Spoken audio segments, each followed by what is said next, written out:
Assalamualaikum warahmatullahi wabarakatuh. Selamat pagi pemirsa, berjumpa kembali bersama saya Imelda Samsi dalam program Bincang Tokoh.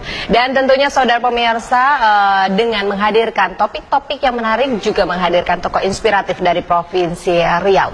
Dan kali ini pemirsa, suatu kebanggaan bagi kami karena telah hadir bersama kami Bapak Suhaili Datuk Mudo yang merupakan Ketua Umum Dewan Pimpinan Pusat Lembaga Tinggi Masyarakat Adat Republik Indonesia, atau disingkat dengan Ketua Umum Lemtari. Nah, kenapa kita berbicara mengenai suatu suku ataupun adat? Nah, memang kita ketahui banyak sekali ya, Indonesia dikenal dengan bangsa yang memiliki beraneka ragam suku, adat, kebudayaan, dan adat istiadat seperti itu. Nah, kali ini kita bersama Lemtari sendiri. Mungkin di sini Datuk bisa menjelaskan juga bagaimana sebenarnya keberadaan Lemtari di Indonesia dan apakah saja sebenarnya program-program dari Lemtari itu sendiri. Terima kasih. Pertama sekali saya mengucapkan ribuan terima kasih yang tidak terhingga kepada NPP Pekanbaru yang bisa mewawancarai saya dalam permasalahan adat istiadat dan lembaga adat. Pertama kali saya ingin menyampaikan Lembaga Tinggi Masyarakat Adat Republik Indonesia ini adalah satu lembaga yang pertama didirikan secara nasional di Indonesia, berkedudukan kantor pusat berada di Selipi, Jakarta. Lembaga ini kita dirikan bersama pada tanggal 6 Januari 2015 di Jakarta. Berkat kerjasama para tokoh-tokoh adat di seluruh Indonesia, mengingat pada zaman sekarang ini, di zaman globalisasi sekarang ini, masyarakat kita sudah mulai meninggalkan jati dirinya sebagai bangsa Indonesia orang beradat. Untuk itu kita sepakat secara bersama dari Sabang sampai Merauke membentuk satu lembaga ini yang kita sebut tadi namanya Lembaga Tinggi Masyarakat Adat Republik Indonesia. Lembaga pertama secara nasional dan terdaftar di PBB. Maksud dan tujuan lembaga ini pertama sekali adalah sebagai wadah tempat berkumpulnya para tokoh-tokoh adat secara nasional yang bisa nantinya ke depannya bisa menjadi mitra pemerintah di tingkat pusat. Yang kedua, lembaga ini juga sebagai perpanjang tangan masyarakat adat, suku-suku masyarakat yang ada di seluruh Indonesia untuk tingkat nasional dan tingkat pusat. Yang ketiganya lagi, lembaga ini dibentuk secara bersama oleh para tokoh-tokoh adat, pemuka adat, guna untuk memperekat NKRI. Jadi istilahnya di sini, apapun sukunya, apapun agama kita, apapun dari manapun kita berada di Indonesia, kita adalah satu dalam NKRI. Itulah Lembaga Tinggi Masyarakat Adat Republik Indonesia. Kita tidak pernah membicarakan masalah agama, tidak pernah membicarakan masalah suku. Lemtari ini adalah milik bangsa, milik masyarakat adat Republik Indonesia. Ya, namun yang jadi pertanyaan ini Datuk ya, kita mengingat banyak sekali lembaga-lembaga adat, katakanlah seperti di Riau nih, satu-satunya ada Lembaga Adat Melayu Riau ya. Terus juga banyak ikatan-ikatan yang mengatasnamakan bahwasanya ini persatuan suatu suku ya. Ada Ikatan Keluarga Bagian Sumatera Selatan, ada IKMR juga. Nah, apa sebenarnya yang membedakan dengan Lemtari itu sendiri? Baik, terima kasih. Sebagaimana yang kita ketahui, di Provinsi Riau contohnya itu ada namanya Lembaga Adat Melayu Riau. Lam Riau. Lam Riau ini adalah merupakan satu lembaga adat asli Riau. Jadi mohon maaf, beribu kali maaf, di Lam itu selain daripada orang Riau tidak bisa masuk ke dalam situ. Yang keduanya lagi, kita perhatikan di Provinsi Riau, khusus di Kota Pekanbaru ini ada namanya Ikatan Keluarga Minang. Ya, IKMR. IKMR ini tentu selain daripada orang Minang tentu tidak boleh masuk di situ. Begitu juga ada Persatuan orang Batak, juga ada selain orang Batak tentu nggak boleh masuk di situ. Betul. Ada Persatuan Sumatera Selatan, macam-macam. Jadi yang ini terjadilah kotak-kotakan kita selama ini. Orang Minang jalan sendiri, Batak jalan sendiri, Melayu jalan sendiri, Jawa jalan sendiri itu.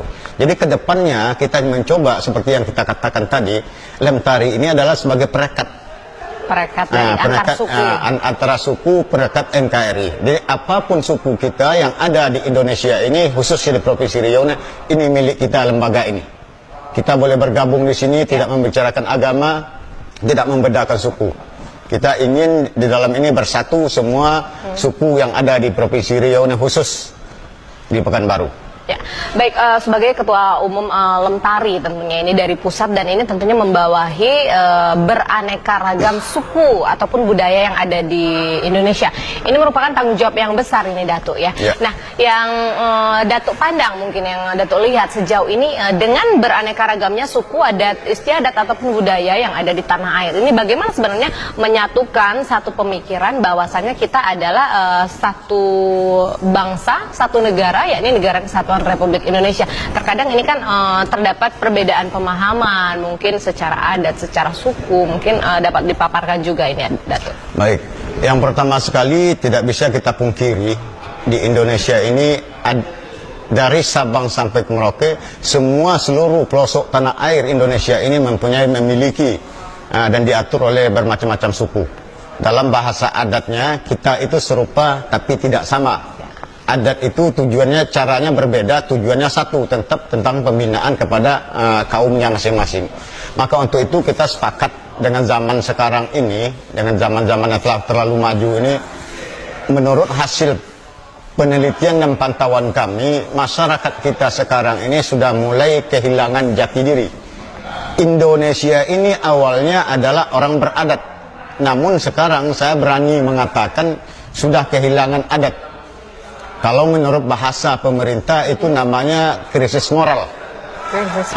Moral. Kalau bahasa adat, bahasa agama namanya krisis akhlak. Kalau bahasa kita, orang sekarang tidak beradat lagi.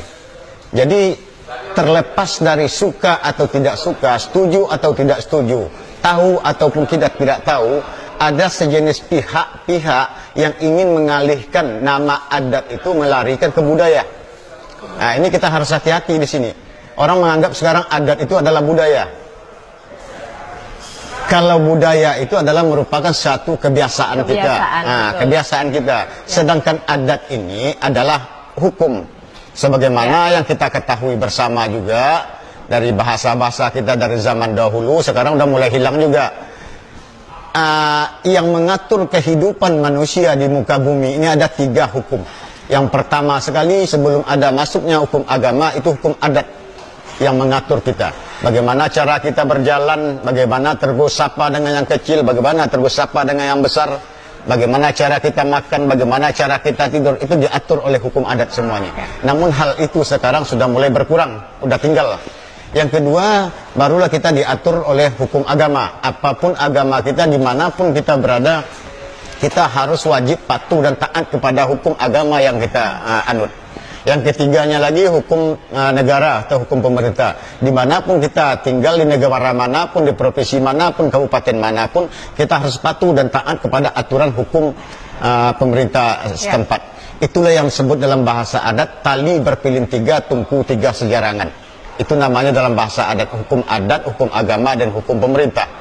Namun kita perhatikan sekarang ini, di akhir-akhir tahun-tahun belakangan ini, masyarakat kita sudah mulai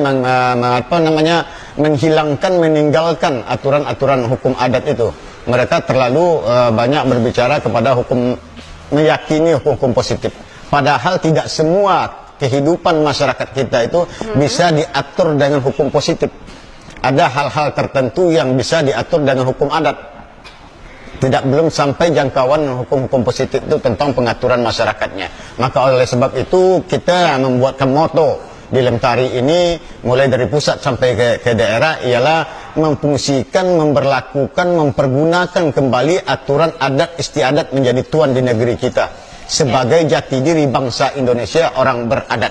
Ya, berarti aturan adat harus tetap diterapkan, harus. Ya, tidak bisa dirubah. Dan Tidak pemirsa tetap bersama kami dalam program Bincang Tokoh. Usai pariwara kami akan kembali untuk Anda.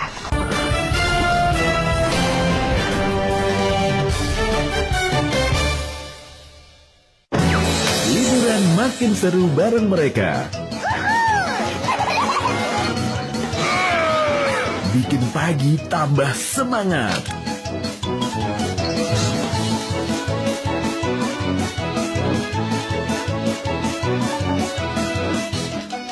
Karena semua tampil beda. Masya and the Bear Season 3 di ANTV. Aksi keren Siva dan sahabatnya. Dia mencuri dan mau kabur. Ayo kawan. bersama polisi membasmi kejahatan. Ayo cepat, kami sedang mengejar pencuri. Punya banyak akal mengalahkan musuh. Sampai jumpa. Syifa di Antv. Namaku Pandu, apa kabar kamu? Selamat datang di duniaku. Ayo kemana? Jangan bersedih, bergabunglah bersama kami. Teman sejati selalu ada, kapanpun mereka membutuhkannya. Panggilku Pandu, ku kan ada untukmu. Dia Pandu, dia itu super banget. Namaku Pandu di Antv. Awas, dia datang lagi. Si tuyul pensiun yang selalu dikejar tuyul jahat. Kalau Ucil nggak mau mencuri lagi, Raja marah. Itu dia, tangkap! Lalu bersahabat dengan Mbak Yul yang cantik. Kamu nggak apa-apa kan? Hah? Nggak apa-apa kan? Lebih modern, lebih kocak. Tunggu petualangan baru Ucil dan kawan-kawan di Tuyul dan Mbak Yul Reborn di Antv. Liburan makin seru bareng mereka. Bikin pagi tambah semangat.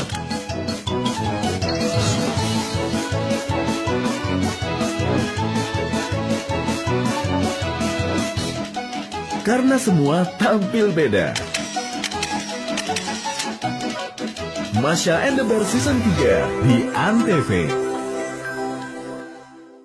Aksi keren Syifa dan sahabatnya Dia mencuri dan mau kabur. Ayo kawan, bersama polisi membasmi kejahatan. ayo cepat. Kami sedang mengejar pencuri.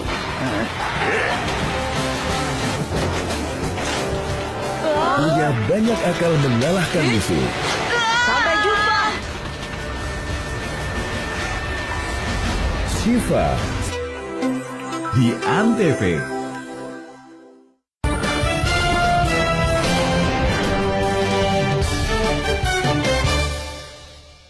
Terima kasih saudara, Anda kembali bersama kami dalam program Bincang Tokoh dan masih bersama Bapak Suhaili Datuk Mudo sebagai Ketua Umum Dewan Pimpinan Pusat Lembaga Tinggi Masyarakat Adat Republik Indonesia atau disingkat dengan LEMTARI. Tadi kita sudah banyak membahas mengenai LEMTARI dibandingkan dengan lembaga adat lainnya yang ada ya, apa yang menjadi perbedaan, dan itu tadi sudah dipaparkan oleh Datuk. Dan bagaimana sebenarnya bentuk struktur dari lembaga LEMTARI itu sendiri dari pusat hingga ke daerah. Apakah untuk Riau sendiri saat ini juga sudah ada? Baik, terima kasih. Untuk struktur susunan kepengurusan di tingkat pusat. Di tingkat pusat itu kami jumlah kepengurusannya lebih kurang 354 orang. 354 orang. Itu pengurus pusatnya pengurus saja? Pusat, ya benar. Itu terdiri dari Sabang sampai Merauke, mau apa aja sukunya ada di sana, mau dari provinsi mana aja kita ada di kepengurusan pusat. Kemudian daripada itu yang telah terbentuk sekarang DPD namanya Dewan Pimpinan Daerah Provinsi, sudah 26 provinsi. Dan yang akan kita lakukan pelantikan serta pengukuhannya dalam waktu dekat ini beberapa provinsi. Terutama kemarin yang pertama sekali kita kukuhkan adalah Provinsi Riau. Kita kukuhkan pada tanggal 18 Mei kemarin di Hotel Arya Duta. Selanjutnya nanti kalau tidak ada halangan habis lebaran ini pengukuhan di Jogja. Setelah itu kita lanjut kepada Sulawesi Utara, Manado, habis Manado, Kalimantan Timur, itulah urutannya atau seterusnya. Adapun target kita dalam para tahun ini pertama sekali membentuk dan mengukuhkan DPD Provinsi se-Indonesia. Kemudian daripada itu akhir tahun ini nanti sesuai kesepakatan kami pada tanggal 13 Desember 2016 kemarin di Jakarta, saking inginnya kita adat itu bisa berfungsi kembali di tengah-tengah masyarakat, kita ingin mencetuskan satu Perdaknas namanya, Peraturan Adat Secara Nasional. Nah, contoh terutama seperti masalah pendidikan. Ini kelemahannya kita perhatikan belakangan terakhir ini